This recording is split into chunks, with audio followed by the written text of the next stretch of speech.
UFC Tampa just wrapped up. Great night of fights. I feel like that was one of the better fight nights we've seen in a while. A good way to end the year. Some upsets, some highlight reel knockouts. The main event left a little bit more to be desired. I hate seeing a doctor stoppage on a cut, especially when it seemed like it was an inexperienced fight doctor. I saw Buckley in the post-fight press conference said he thinks the fight could have kept going. Dana White said if the fight was in Vegas, he doesn't think the fight would have been stopped. I don't think any other athletic commissioner with an experienced fight doctor would have stopped that fight, It's combat sports, so we see a lot of cuts. The doctor usually gives the little eye wipe, then asks you if you can continue, gives you the finger test, and then usually gives you a little bit more time. That lady kind of walked in, shaking her head like she was going to stop the fight as soon as she walked in. Didn't really give Colby much of a chance. Wasn't going good for Colby up to that. Buckley was definitely landing the more significant strikes. Colby's wrestling was coming on a little bit. Maybe he was starting to get some things to work for him, but it was definitely a one-sided fight. Colby definitely looked like a guy who only trained 3 weeks for the fight and hadn't fought in a year. Definitely looked a little rusty, a little slow, a little bit behind everything that Buckley was doing. Buckley, it sucks for him because I would have wanted to see him in that 4th and 5th round, especially as he's now moving forward into main events and championship fights, potentially championship fights. I always want to see what a guy can do in the 4th and 5th round. Reminded me a lot of Nate Diaz versus Masvidal, where that fight was stopped at the end of the 3rd round, and then it's like, well, Nate Diaz is a guy known for his cardio. He was probably going to come on in the 4th and 5th round. Same thing with Colby.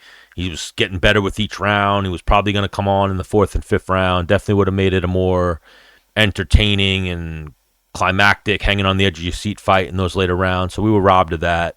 Sucked to see. I definitely think that the fight could have kept going there.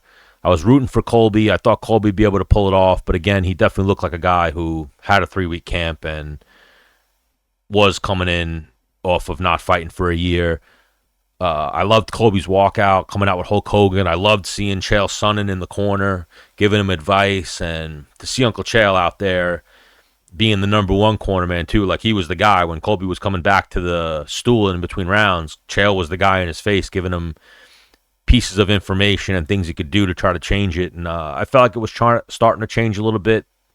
And to see that cut stoppage again, just nauseating. I hate seeing a doctor stoppage like that. Let the guy go out on his shield. Let the guy, determine his own fate. That cut was kind of caused off of an uppercut that missed even, was kind of like a scratching blow that ran across his face. Definitely a nasty cut, but I've seen worse. Fight definitely could have kept going. Smear a little Vaseline in there and send him back out there. I'd imagine Colby was upset with the stoppage too. I saw in the post-fight press conference, Dana said Colby wasn't really complaining. There's nothing he could do. The lady, as soon as she walked in, was shaking her head no. And his immediate response was kind of like, I can't believe this. Like, what are we doing here? Like, let him fight. So what will be next for both of those guys? I think Colby could match up with, I'd love to see the Ian Gary fight, especially because all the back and forth. That fight's still there. But maybe something like a Gilbert Burns. Maybe you could do Colby versus Sean Brady. You could also do Buckley versus Sean Brady, but I think Buckley, maybe Leon Edwards, or he waits for the winner of Jack Della Maddalena versus Kamaru Usman that's been announced for February. Either one of those. Definitely some interesting matchups for both guys, still at 170. Even though for Colby, again, not the best performance, but he's got to be more active than fighting once a year or jumping into a fight on a 3-4 week camp, because he definitely looked like, again, a guy who only trained 3-4 weeks of that fight. Was definitely tough to watch. And again, keep repeating myself, but I hate seeing doctor stoppages like that, especially on a cut. It leaves more to be desired, and it kind of takes away from what we're doing here. We're fighting. I don't need you to come in and save me. The fighters don't need that, especially from what seemed like an inexperienced ringside physician, but good main event. I'm not going to say great main event. It was getting there. It definitely deserved to have a more definitive ending, whether it be Buckley land the knockout punch or Colby start making a comeback. Buckley was definitely well ahead. He was about to be ahead 3-0. But would have loved to have seen what Buckley could have did in the 4th and 5th round, cardio-wise, and what Colby could have done as he started to build up. But good win for Buckley, now 6-0. at 170. But then again, what is tough for him is even the Luque fight. He didn't get the best Luque. The Wonder Boy fight, he didn't get the best Wonder Boy. The Covington fight, he didn't get the best Covington. So he keeps having those type of fights. Granted, maybe he's making these guys look bad, but I think when you look at it on paper, even what the guys are coming into the fight dealing with, he's not getting the best version. So I definitely would have liked to have seen the 4th and 5th round for Buckley. Then you had Cub Swanson versus Billy Q. The fight of the night. I felt like it was tough seeing Billy Q not be able to get out of the way of that right hand. Just was getting hit with it over and over again, and I felt like he was having his moments. He started to come on, and Cub Swanson with that big left hook right hand combo just flatlined him. And for Cub, I mean, going into the fight, I heard talks about him saying it might be his last fight. He then reiterated in the post-fight saying this could be my last fight. I told my wife it'd be my last fight. I think he should have laid the gloves down right there. I don't know if it's going to get better going forward for him. That's probably the height of the end of his career. So right there would have been his best moment. Had the TV time, had the knockout win. I don't know who they match him up with next, that he might maybe get another fight like that where he's able to get a win, a big knockout win, and lay down his gloves. And then for him to get fight of the night as well, a performance bonus, that was definitely his moment. But huge win for Cub Swanson. I did pick Billy Q. I did pick Colby. So right there, 2 L's for me. Colby was an underdog. Billy Q was a favorite. Cub was a minor underdog, but great fight. Great fight. I definitely was entertained by that one. It definitely deserved fight of the night. We have Manel Kape versus Bruno Silva. I saw everybody raving about Manel Kape. I didn't see it in that fight. I hate when I see fighters showboat too much. I felt like he was doing that. He looked good in the moments when they were exchanging, but then even he was saying he deserved a double bonus. That was not fight of the night. The ending of that fight was a little bit, he kind of landed like a low blow and then a couple of punches. It wasn't a highlight reel knockout to finish that one. And then for Bruno Silva, terrible game plan. You're having trouble hitting the guy on the feet. You're getting beat up. You're getting teed off on. You got to try to work some type of grappling, some type of game plan that's differing from you just standing in front of the guy getting hit. Seemed like he started to have moments in that 3rd round when he was just throwing haymakers, but Manel Kape was too durable, too fast for him. Good performance from Manel Kape. Don't think he has anything for Pantoja. In the post-fight press conference, Dana White said he's not getting the next title shot, or most likely not getting the next title shot. You never know how things play out, especially right now. Pantoja has nobody really out in the open solidified as a number 1 contender, other than maybe Royval, but he's already beaten Royval. So we'll see what happens with Manel Kape, but good performance. Not great. I saw a lot of people glazing him like it was a better performance than it was, but it was good. Wasn't great. Dustin Jacoby versus Petrino. Even for Petrino now, I was yelling at the TV the whole time too. For him, why are you giving Jacoby a chance? You're already up 2 rounds to nothing. Granted, you got those rounds winning the fight on the feet, but Jacoby's only chance in that fight was a big KO in the 3rd round. His only chance in that fight was standing. Petrino was definitely the better grappler. Made no efforts to get the fight to the ground, especially in the later rounds, and you knew going into that 3rd round, all Jacoby could do was land that big punch, and then he landed that big punch. So that's 2 fights now for Petrino. Jacoby, he should have took down. Anthony Smith, he should have stayed on the feet with. So you're giving these guys, you're playing into these guys' strengths. You're fighting. That's not a high fight IQ in a situation like that. But Jacoby winds up getting a bonus, and he knocked you out. So you got to fight a little smarter than that, Vitor Petrino. He's young, though. Jacoby definitely needed that win. 1-4 in his last 5. Just got knocked out by Dominic Reyes. Now he gets that win, and that was a big win, so he gets some bonus money. Good win for him. The Daniel Marcos versus Adrian Yanez fight, that was a tough one because wound up being a split decision. I feel like Marcos was clearly winning the fight and then kind of made it more competitive than it should have been. That 3rd round, he kind of just was trying to do like a lay and pray, kind of ran out of gas a little bit, was letting Yanez come on. Both guys left, like I keep saying it, more to be desired with that one. Marcos got to work on his cardio. Yanez, I feel like at one point, Yanez was going to be the next guy at 135, and now he's hit a little bit of a skid. He had a couple of losses recently, and then that one, he's definitely got a ways to go still. But don't know where either one of those guys go from there. They're definitely still in the mix at 135. Marcos now 17-0, but, again, he seemed like he had a little bit of trouble with his cardio in that 3rd round where he was just kind of laying and praying. And that's what made that fight a split decision. Navajo Sterling versus Tuco Tokus was one of the worst fights on the card. Tuco Tokus, again, just like I was talking about with Petrino, it's like you have a way to win this fight. It's definitely in the grappling realm. It's not in the striking realm. On the feet, he was just a punching bag for Navajo Sterling. Good fight for Sterling in that he gains more ring experience. He goes 15 minutes. He defends some takedowns. Not that Tuco was going for a lot, but the little bit that he did go for, Navajo got to test out his cardio, and he looked good. So he definitely looked like a prospect. As he gets more comfortable, he's able to open up more with his striking. I know he trains at City Kickboxing with Adesanya. Could see some good things from that guy in the future. I think he's 27 now.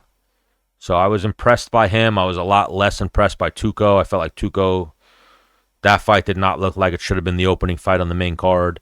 I definitely think Michael Johnson versus Otman Azatar could have been the first fight on the main card. Michael Johnson, OG, I'm always happy to see him win. Vicious knockout for him. He wound up getting a bonus as well. Always good to see him get a win. You know, he has those fights where it's like he should win, he loses. Those other fights where it's, you know, Dustin Poirier, he winds up coming up with a huge upset.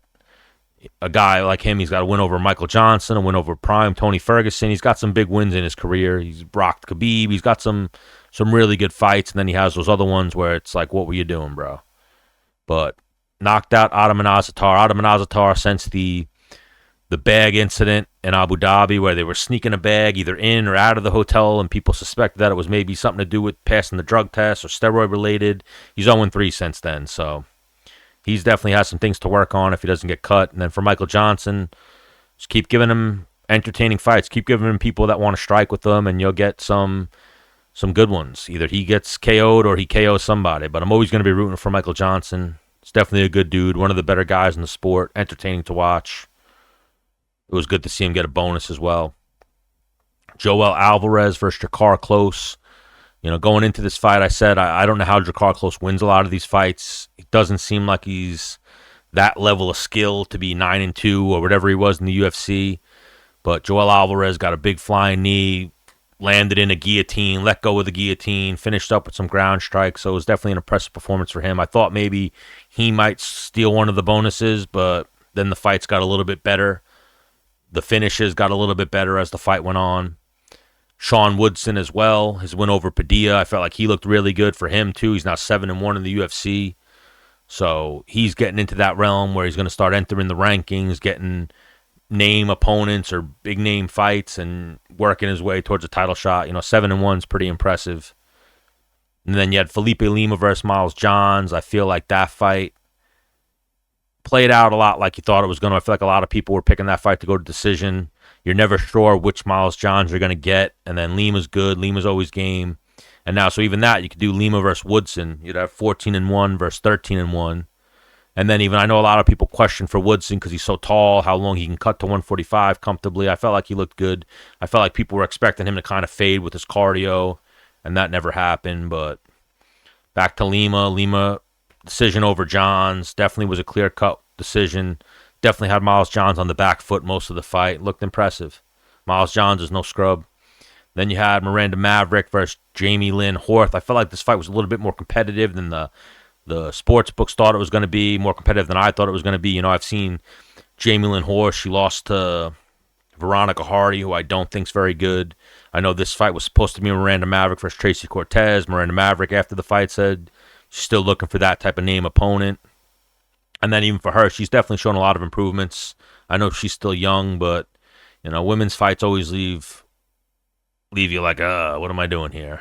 Never that much going on in a women's fight.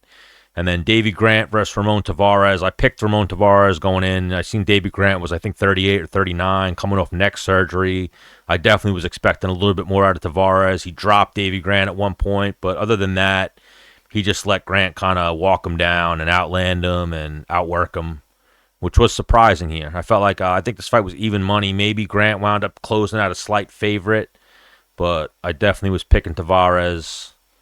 And Davy Grant shocked me, surprised me in that one. And then, again, with women's fights, it's always tough, but there was Piera Rodriguez, pulled off a nice upset over Josephine Knutson.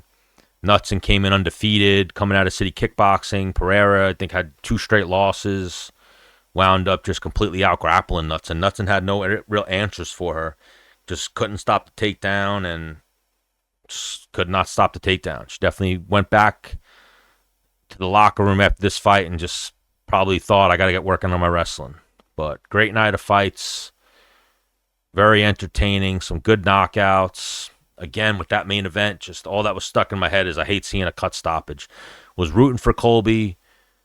Wasn't surprised that Buckley won. I wanted to see more out of Colby, just didn't get it. And then just to see the doctor stop the fight like that, it's never good. Never what you want to see. You want to see, if anything, let these guys go out on their shield. Let them be the warriors that they train like and that they try to come out and perform for the fans as. You hate to see a fight stop like that. And great fight. Great night of fights. And I was very entertained. And last fight card of the year.